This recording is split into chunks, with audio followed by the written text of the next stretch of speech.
Yo, what's up, guys? It's Damnation-n-Hellfire here, and we're ready for another episode of The Crow's Nest. Tonight we got a sickly Ross Crow with us. Hello, everyone. And that guy, I tell you, he's old faithful, man. He can be like he's on death's door, but he still shows up for the show. And we got Vlad with us. What's up, everybody? I'm clueless and getting ready to be snowbound. So, well, so pretty much at least half of that's normal. So yeah, the clueless part is pretty much par for the course. Exactly. So it might be a quick show today. I'm just going to kind of go through what we got, because there's kind of sort of stuff to talk about, but not a whole lot of stuff to talk about. So I guess we'll get right into it, and I'll start some screen sharing. Episode 27 on today is February 8th.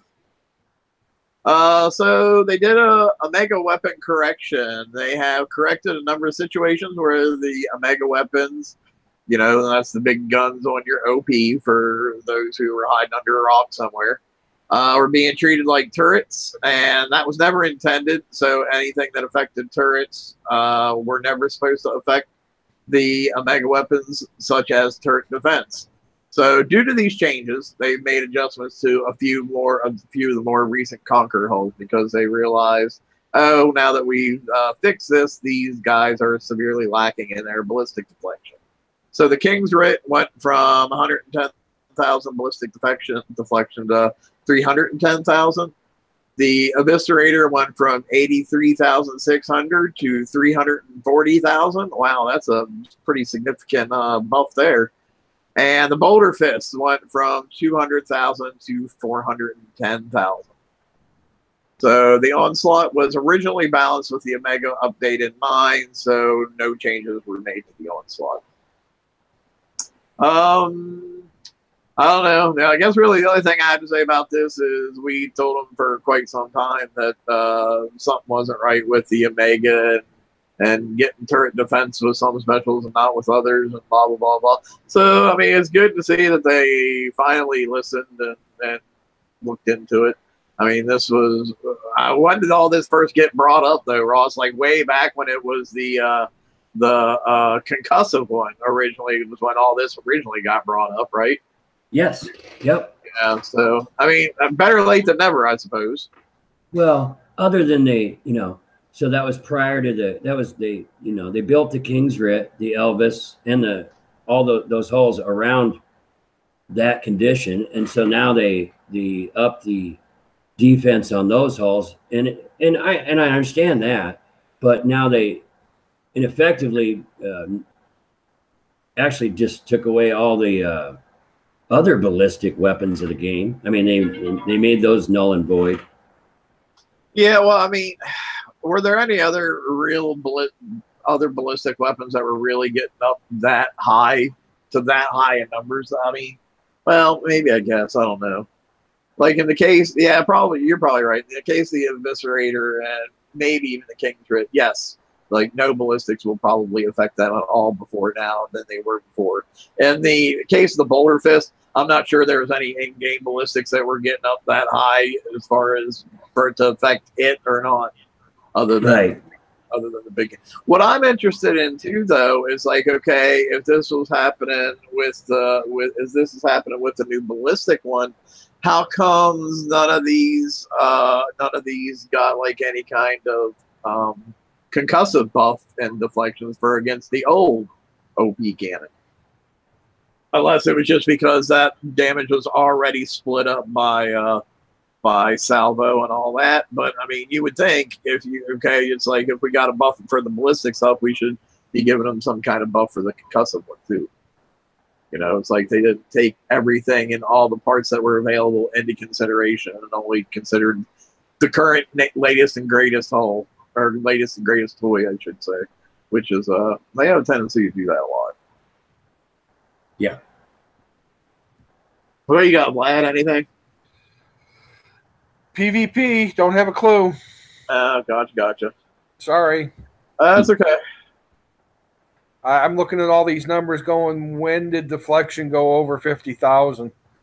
That's been quite a while now. Now, I was being a little facetious there. Obviously, it has been a while, but yeah, that's part of the game that I'm not rich enough to play. So retro fixing. While they were working on Siege Battery 4, which we all discovered wasn't working, apparently they discovered that no other retrofit in the game was working either. I mean, we got apparently the splash stuff wasn't working, ballistic reload wasn't working, penetrative accuracy wasn't working, cargo wasn't working, explosive hits submerged wasn't working, supercharged, ballistic accuracy, explosive reload accuracy, turret defense, radioactive accuracy, scattergun reload, and penetrative defense upgrade bypass. So yeah, I think is there anything in the game that was in the retrofit lab that was working properly? Because I mean that covers a lot of stuff right there. Oh, the best part of that is I'm sure they were tuning the targets for R15, which apparently just wasn't available to us. Well, no. They were tuning the targets for R16. Yeah.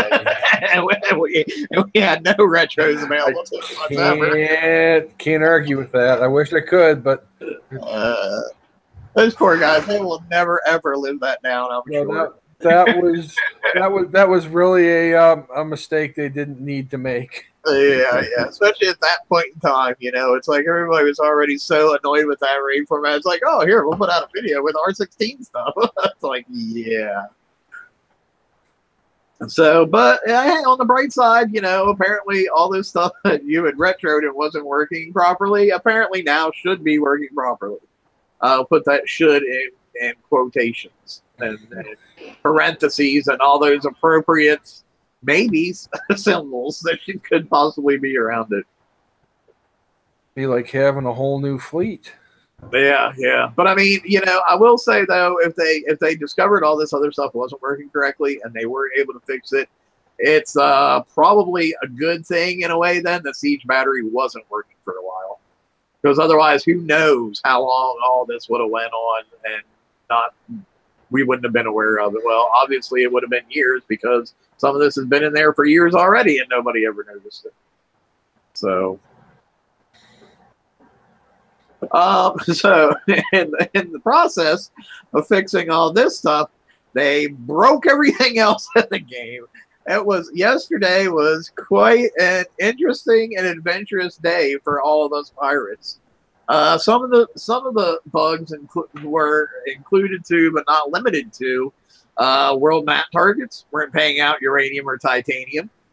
You couldn't research VXP tokens or do any R&D objectives and from your OP. They had accidentally retrofit for Fangtooth and Hunters made its way into the game. And if you started that, all your Fangtooth and or Hunters got turned into gunboats. So I think these ones are all currently have been fixed, I do believe. There was another one that somehow a test trap had worked its way in, and if you started researching that, you got locked out of the game for up to 24 hours. I think that has now been fixed. I'm not 100% sure on that one. And Ross, you said you're still having problems with the repair with your dock, right? Yep. It's been well over a week now. And I write a ticket, and they just well, actually, they told me the last one no, they didn't tell me. I'm sorry. They told another Alliance member that they're no longer awarding coins for that. So okay. So not only they broke it, they can't fix it, and they don't care. Well, it's what I can't understand though. It doesn't seem to happen to everybody. That's what's really confusing. And I think a lot of that bugs like that, I think, is why it's hard for them to track down, because it's like and I'm not saying that's a good excuse for not giving some kind of compensation. If they don't want to give out coins anymore, that's fine. Give out structure repair tokens to fix the dock or whatever. But I'm saying I can understand why they might be having problems tracking it down, because it happens to some people, not everybody. They have to figure out what the variables are for the people that it is happening to. and not the other ones. Yeah, Carl's saying tried moving the dock and base planner, but you can't. Yeah, you can't move it if it's when shit's damaged in your base. You can't use base planner to like save changes. I don't know. I know I've heard that like you can coin part of your repairs for your dock, so you could do like the.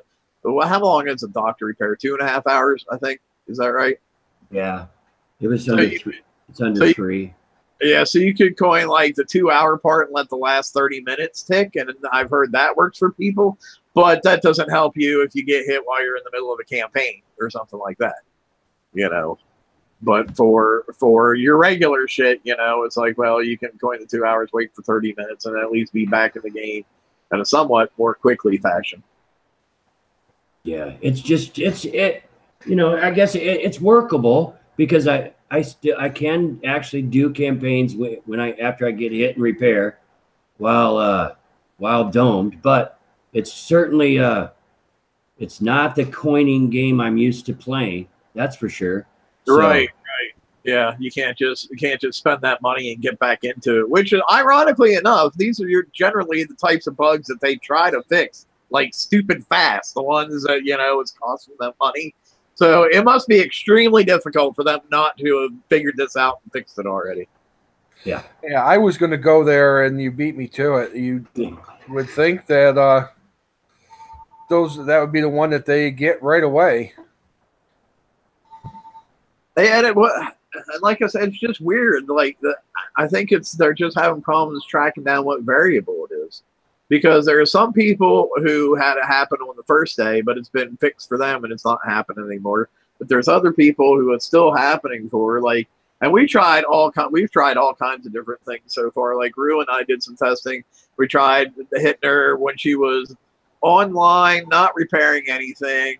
Offline, not repairing anything, and then offline repairing, and then online repairing, and she was able to fix it every single time. So we're not real sure what was going on there. Some people thought maybe it had to do with if you had an onslaught building or not, but there were some people that had onslaughts building, and they were able to repair their dock. So yeah, at this point we have no idea what's causing it. Right. It is spotty, and it does seem to be random. I mean, just between the Alliance members that we don't seem to have any shared things. I was even thinking in the dock positioning, maybe we had the same base designs, that type of thing, but it just doesn't come out to be. Yeah, and I know there was that one night and into the next day. I want to say I think it was like Friday night and Saturday morning, maybe, or whatever. But I know like we tried for hours to figure out what the hell was going on. Yeah, and, it's like and there's a bunch of us trying to figure out what commonality that the people might have had in play, and we couldn't figure out anything. And so I don't know. Hopefully they can figure out what it is and get it fixed. Yeah. We got 2 TLCs this week. We got the Hunter Games TLC. This is the one where you can go get your hunters and your Apex Hunter. It's kind of weird that, like, because we still have the Herculean TLC going on, and it's kind of nice how all these TLCs kind of feed into one another. Because you can use your assault hulls, your Phoenixes or your Skyfires to get your hunters. The first prize pack you get your Houndstooth and your actual hunter. In the second prize pack you get your PBX special hunter build token and the escalation depth charge. And then in the third prize pack you get a build token and chest, boo for chest making a reappearance. But I guess they probably just didn't want to rework the prize structure for it. Prize pack 4, you get some CT armor, another chest, and some more build tokens. And then in the last mastery run through, for each run, you'll get 4 things of CT armor for a total of 16 of them. You'll get 4 chests. You'll get 16 days worth of Apex Hunter build tokens. You'll get the Apex Hunter and some VXP tokens for it. So this is the one, though, you know, that you'll have to, that has the big Rudolph in it that everybody always likes to complain about. And you'll always have, you know, the cheese balls shooting out at you that you randomly have to look for. But, I mean, I remember I did this campaign fairly easy. So, you know, it's all about, so if you have both fleets, especially the Skyfires and the Phoenix, you can bounce back and forth between them, so you never have to worry about losing one of your fleets totally. But this TLC will be running it started on the 5th, and it'll be running until the 14th at 11:59 p.m. You know, the thing that kind of bugs me about this is that they are sorry, I had some echo there and it kind of distracted me. If you're just now claiming Hunter blueprints, you are not going to have a Hunter fleet done to do the other TLC. I don't know that I would necessarily agree with that, actually. Because, okay, because you're going to have probably just enough tokens there to get your Apex Hunter done. And it depends on really on how much you get in the chest, I guess, really is what it comes down to. Because for the regular hunters, you get what? 1, 2, 3, 4 regular tokens, and then maybe you get at least 3, but potential of more, and the other stuff would only be 7. Yeah, you probably wouldn't have enough to do a whole fleet, but I'll be honest, as easy as the Fangtooth campaign was, you could probably complete it with a flag and 100. Like, I don't know if you've actually done it yet or not. Yeah, I did, but I use full fleets to do it. I have not redone it. I did it the first time it came out. I had full fleets to do it. Okay, well, it's way stupid easier than it was the first time. The Fangtooth. Okay. Like, I autoed the whole thing, to be honest. That, I think there's, when I see stuff like this, I'm concerned that there's a disconnect between, with the folks that produce the game, that just simply having the blueprint does not mean you have a viable fleet, that there's a build time involved. But I mean, like, quite honestly, though, I think it's pretty unrealistic expectation to. It's like, okay, I've done the TLC, so now I should automatically have enough build tokens to be able to build the whole fucking thing. I think that's a very unrealistic. No, I don't think that's not what I was driving at. What I was driving at is they've given us the Hunter games and whatever the Fangtooth is called, because you need those fleets to do the one. To do the I'm drawing a blank. Hold on a second. Herculean. Yeah, the Herculean. You need 100 games in the Hidden Depths. You need the Fangtooth and the Hunter. Oh, I don't know if you need both, but you at least need one to do the Herculean. And if you don't have any of them, well, you're not going to get it built. A fleet built before. Well, at this point, it'd be 6 days. Yeah, well, I believe you don't need both Hunters and Fangs until you get to the mastery run of Herculean, and that actually just gives you the flagship. You get just the regular Hydra and like the very first prize pack, I think. So yes, you might not get the flagship because you don't have both fleets done, but still you're going to have enough done to get the actual regular Hydra, some of the CICs and special. And actually, I want to jump in here because. Sure. I'm somebody I don't have full. I decided way back when I wasn't going to be the 2 full fleet guys, but I built the Fangtooths, and then I have built my MK1s just from the free tokens and free things that I've gotten along the way. Now I've only have 3 MK1s built totally full and ranked, but I've never spent any coin on them, and those 3 alone. Actually get me through all these campaigns combined with my Fangtooth, and I don't even have the Apex Hunter.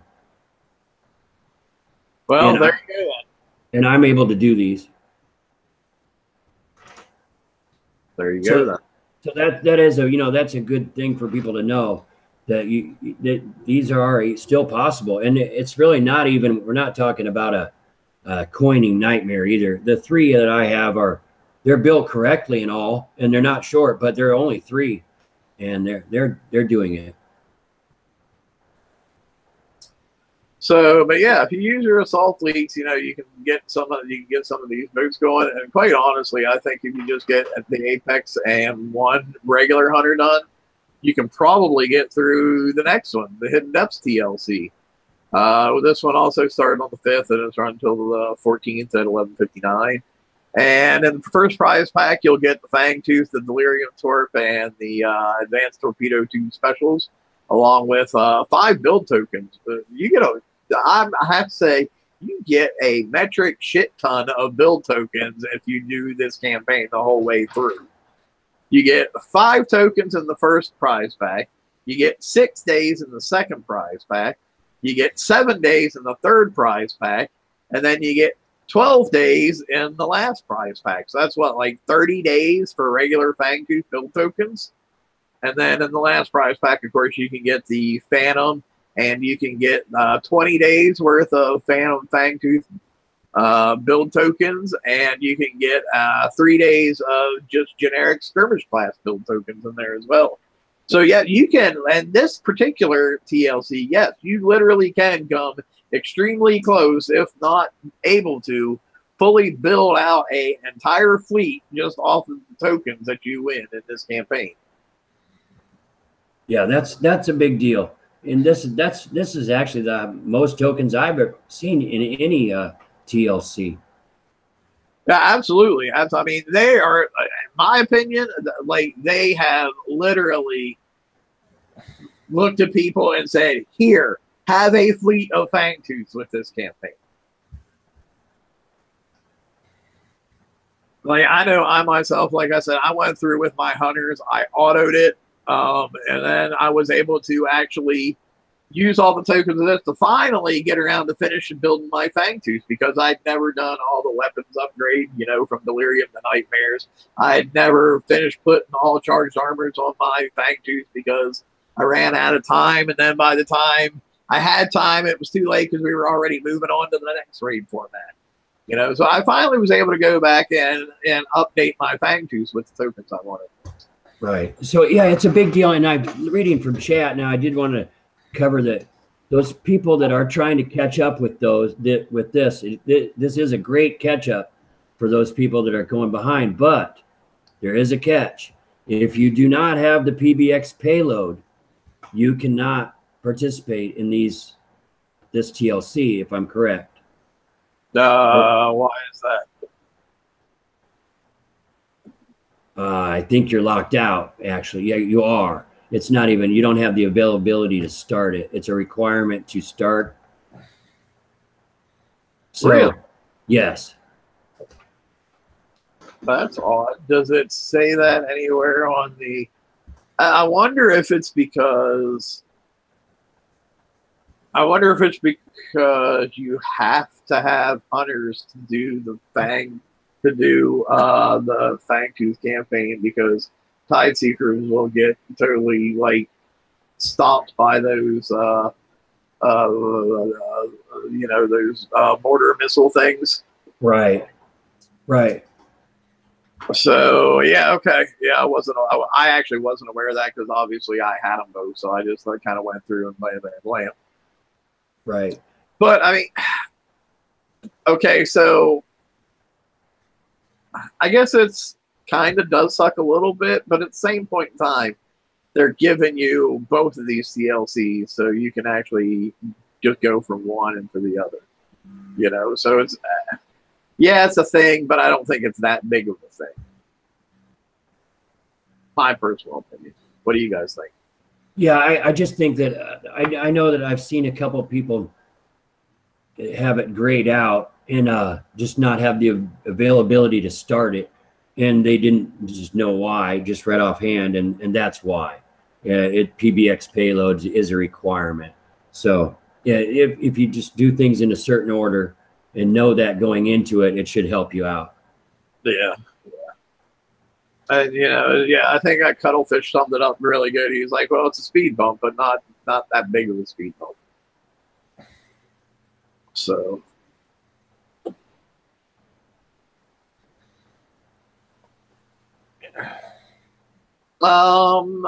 Rampage to the Post telling us a little bit more in depth and reminding us about the turrets in the upcoming raid. This one right here is the Fire Archer turret. It requires countermeasured damage type that has missiles, so your sprint countermeasures will CM this turret. So sprint's good for this. And then we have this one, the Allegiant Inferno launcher that has flak evade and phalanxes will CM this turret. Now that, yeah. So that was the two things that he posted for the upcoming raid. And then coming up sometime, I don't know if it's started yet. It was supposed to maybe start later tonight or tomorrow. We're going to be getting a co-op campaign where you can go in with a friend and do campaigns and have a chance of getting C1C or C1R armors. So yay for those people who like co-ops. You know, the last time I tried the co-op campaign, I got slaughtered. I'm told that they're easier now than they were then. But I got to be honest, if all I'm getting is a chance to win a charged armor, and I've got to find somebody else, and I've got to go in and I've got to take damage to do it, not interested. I just don't. I'm really growing tired of the slot machine pull. I don't want frippin' Legion chests. I want you just to give me the prize. Yes and no. I mean, it's weird because if it's a campaign, yes, you should get something every single time. If it's a map target, I just look at it as, oh, it was like the old days when you went hunting for blueprint fragments. Sometimes you'd find them, sometimes you would. I mean, slot machining stuff in this game is not a new thing. It's been in here. No, but I'm digging up an old rant because I've always been against the slot machine aspect. It's a wonder you ever even played this game if you're against the slot machine aspect. Like I said, ever since the very beginning with blueprints, it's always been there. Well, you know, it was different when we were hunting blueprints in salvages because it was a bonus. You weren't going in there looking necessarily for the blueprint shard. You were going in there because you were a little feller and res meant something, and you were hunting res. And you knew what you were getting.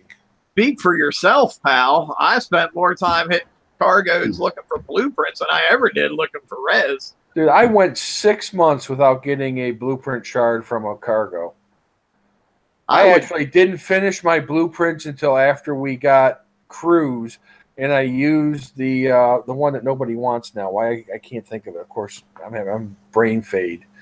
Lucky bastard. Yes, I used lucky bastards with stingrays to finish up my all my blueprints because you could knock off like 12 40s in a row in that 10 minutes with the lucky bastard. Well, see, I'm talking before crews were even a thing, man. I remember hours and hours and hours a night just sending one fleet out, autoing cargoes.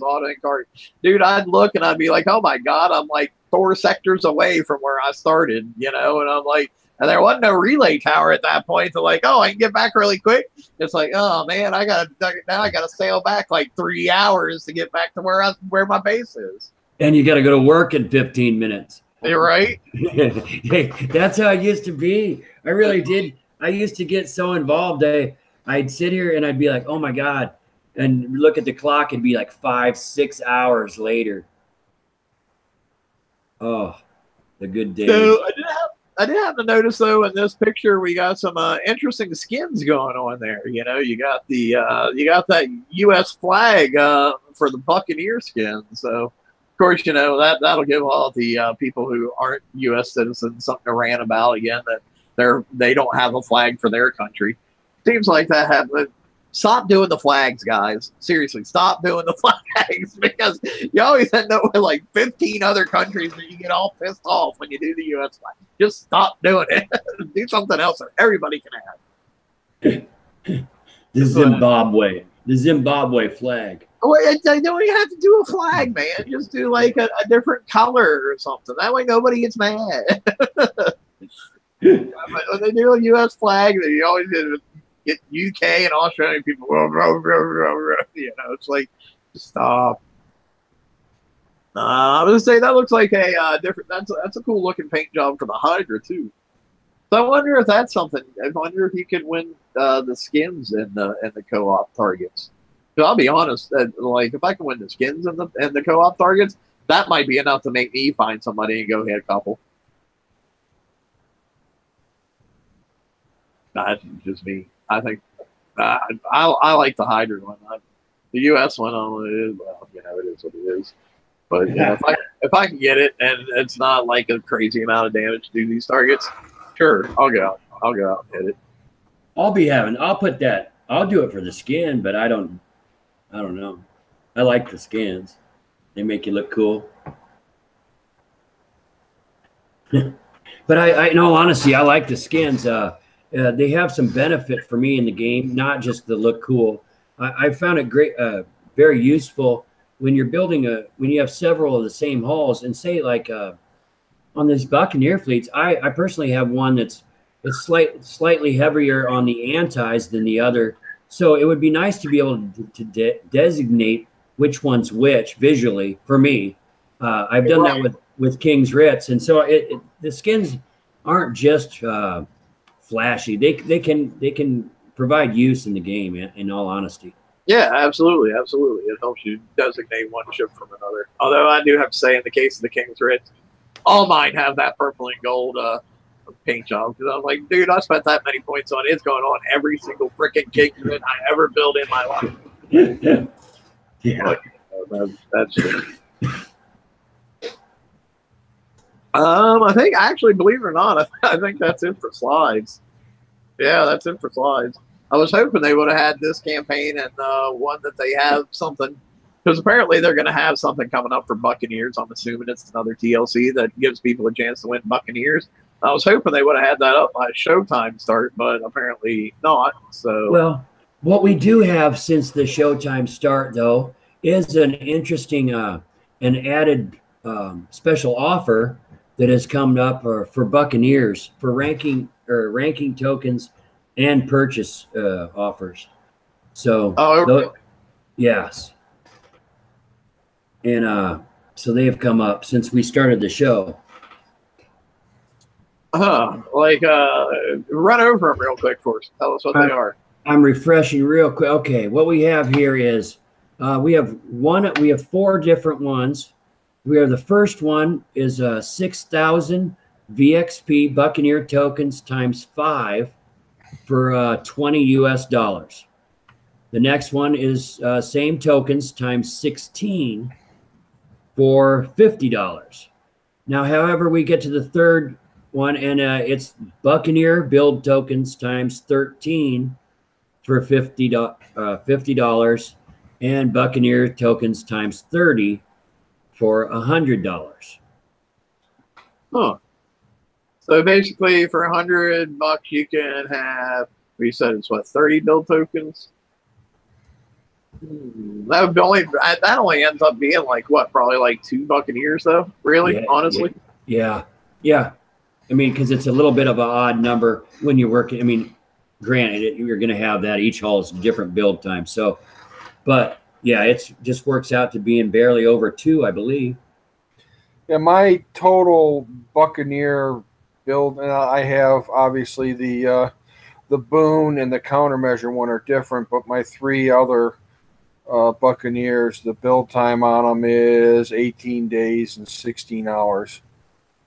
Okay. So, 100. Yeah. Yeah, so it'd be give or take a little bit. You would for that deal, you would get 2 votes. Huh. So I don't know what else you guys want to talk about. Like I said, that's pretty much all I had for slides. Do you want to talk about? I know, Vlad, you won't have a whole lot to add to this conversation because it's PvP oriented. But Ross, do you want to talk a little bit about onslaughts and what we found effective in stopping them at this point? Oh, I have the onslaught fleet. It's not fully ranked. I've been changing mine up as I go, and I really enjoy the hull a great deal myself. And I'm finding a lot of things that are possible with those CICs that I know the old ones are very, very heavy. However, they are proving to be pretty effective. Well, hang on.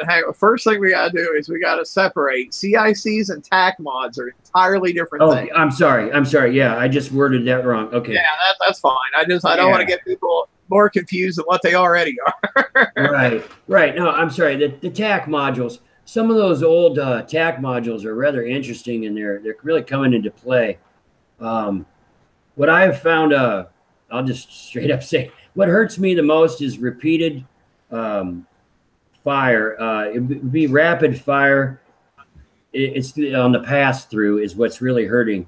So if you can slow the attacker down and hit them as many times as possible, and I truly mean that, even with a lighter weapon or whatever, because you're not doing your max damage. You're getting the pass through to get the damage. And so I like chain guns. I guess when I'm looking through even like the old Buzzard missile, anything that's very, very high salvo rapid fire is going to be effective. Yeah, I personally think the absolute best weapon for base defense right now to put on your ships is the Chaos Chain Gun, without a doubt. Just because there are 6 damage types contained within that gun. All the damage types are covered. So you're going to be getting minimum pass through times 6 because of all the damage types. One thing, but like Ross was saying though, like the thing to concentrate, I find, when building your defensive hulls that you're putting these on, is not normally, how we put everything that we can to enhance the amount of damage that the weapon does. It's kind of totally different now, because now you want everything that will make you reload that as fast as possible. So, you put your Chaos Chain Gun on, then you start looking at stuff like Auto Loader 3, Drum Reloaders, Countermeasure Loader 4, that kind of stuff that's going to get your reload down time as far as possible so you hit that cap, because the more times you're getting that minimum damage in, the better off you're going to do. Like I'm currently building an entirely new Boulder Fist that has loaded down with chain guns and that has nothing but reload specials on it. So I guess what Scourge Webs was another thing that we found was pretty effective as far as the slowdown part of it. Yeah. Also with that, I guess the Harlock. I gotta look at the name of it.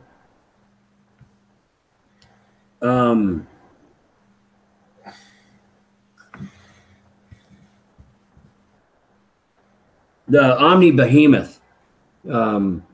It's got a slowdown ring also that helps. I'm noticing in some, but then again, it is in some bases and it's not in some others. So yeah, well, I guess placement is the most important part of that, right? To make sure that the slowdown ring is actually effective when they come through. Well, in all honesty, there's not a slowdown ring for every single player.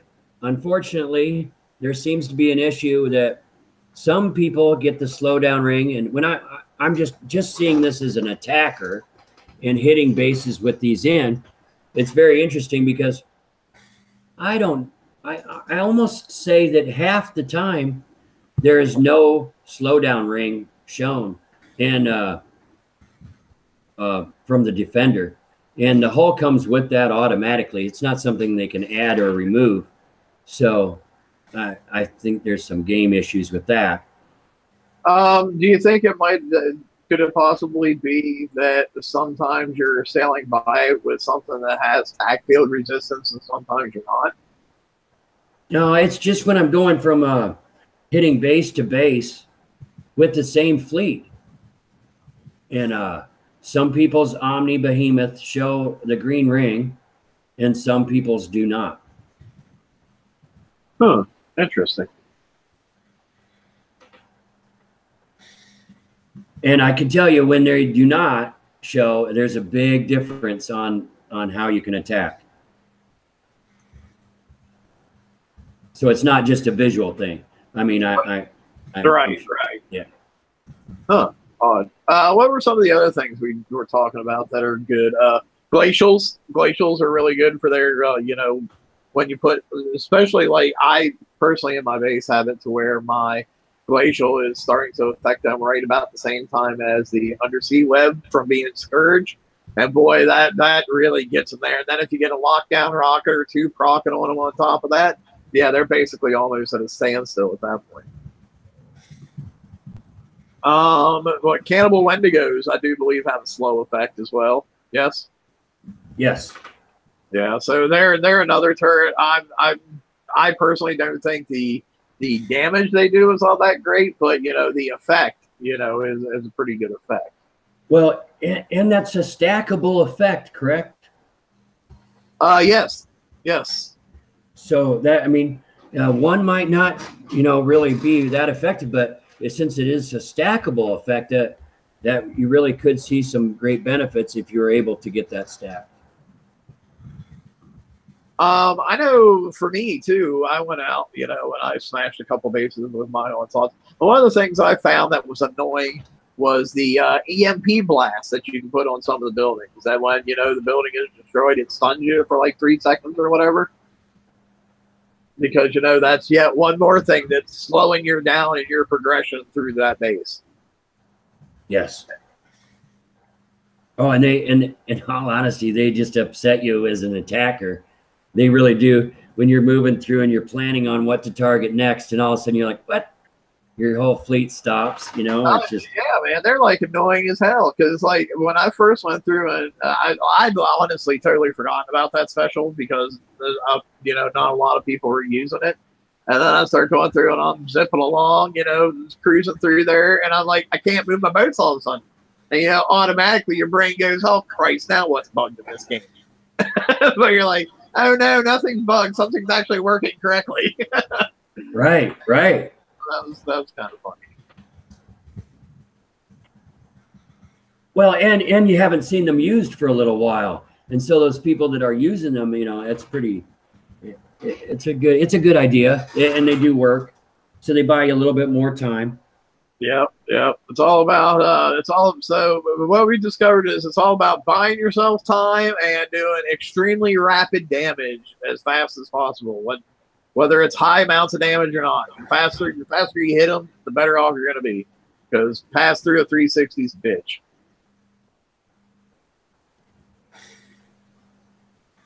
Anything else either one of you guys wants to talk about? How about Vlad's apparently really busy typing to somebody, so I'm not sure he even knows what's going on at this point. Actually, I'm typing a Kixeye employee right now. I'm responding to a message I got a few minutes ago.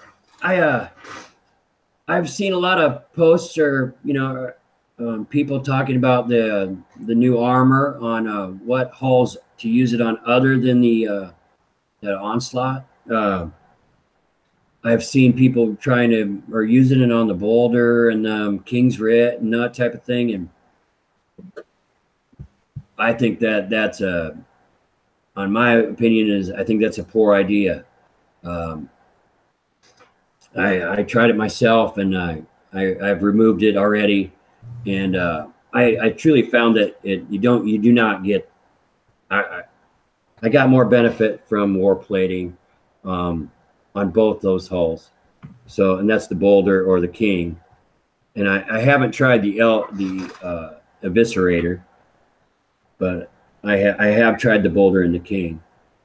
Yeah, I would definitely say your more recent Conqueror hulls that aren't tier 7, I personally would avoid putting that armor on them like the plague. Now, some of your real old ones that have really low deflection values in the first place, you know, like some of the, like I know I was looking at was looking at Justices yesterday because I was like, I wonder how Justice would do for a new guard boat. Like, and it had pretty low deflections to begin with, from back in the day.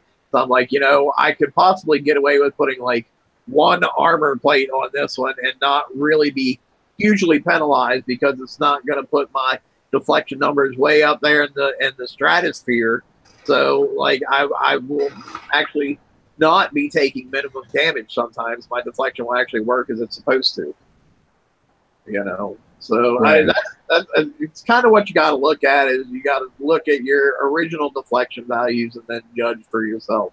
Okay, the weapons I'm going to be getting hit by, are they going to be doing over X amount of damage per salvo? Is where my deflection cap is now going to be? Or are they going to be doing under that? And then look at how much base health your ship has, because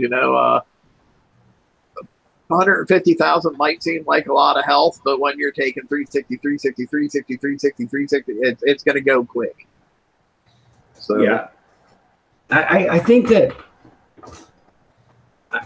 I'm just not certain about this armor, to tell you the truth. Other than on the brand new hull, I know that we had a little bit of high expectations on adding it to other things, but it just doesn't seem to be working out. And I don't know. I know on my personal thing, it could be just the game or whatever, that things are just all over the place so much. But I'm certainly not getting. I'm just not getting what is stated. That's for. That's for sure. I'm finding that if on some halls, if I stack the armor where you say it's too high, you're going to get penalized. That's not the case. You do better. I find that on some halls, if you add it where you should get a little bit of benefit, it does very poorly. So just experiment. yeah, unfortunately, what the math tells you should happen, if you follow straight by the information we've been given and you do the math, unfortunately, it doesn't always bear out to what you actually see in the game. So, Right. It's always just everything that they tell you in this game, take it with a grain of salt, because we never know. But yeah, it looks good on paper, and yeah, this is how it's supposed to work on paper. But when it gets into the actual game, we're not sure how it's going to work. And anytime that you find bugs and stuff, feel free to PM me or PM Ross or any of the other admins or moderators on the page with bugs that you find that aren't known yet or aren't addressed yet, because I will definitely pass them up the kicks. I have a direct line to them, and I'll let them know what's going on. Yeah, and I have a direct line too, and it's a different one than Damnation. So if you PM both of us, we'll attack them from both sides. Well, it gets there different ways, but I'm sure at the end of the day, it's all the same people that goes through. Yeah. Speaking of bugs, from chat, is there something up with the Conqueror VXP tokens? And Yeah, we if talked so, about that. We talked about that already. Well, Yeah. the person said they just got home, so Yeah, it should be corrected already. That was going on. Yeah, you could research those or do any R&D, but yeah, that's been fixed to the best of my knowledge, and you can do that now. So I don't know. Anything else, or are we gonna call it a night? Bueller? It's about I wish it. I had something. Well, I don't know what to tell you, Sheila. If yours isn't working, because mine works just fine. I started a Conquer VXP token actually right before we got on the show, so I don't know what to tell you. But I'm checking right now, and mine has actually an added timer on the display itself, and now it gives me a time on the actual token. So I know mine's working, and it's got an added feature, so they should be working. I would suggest a ticket.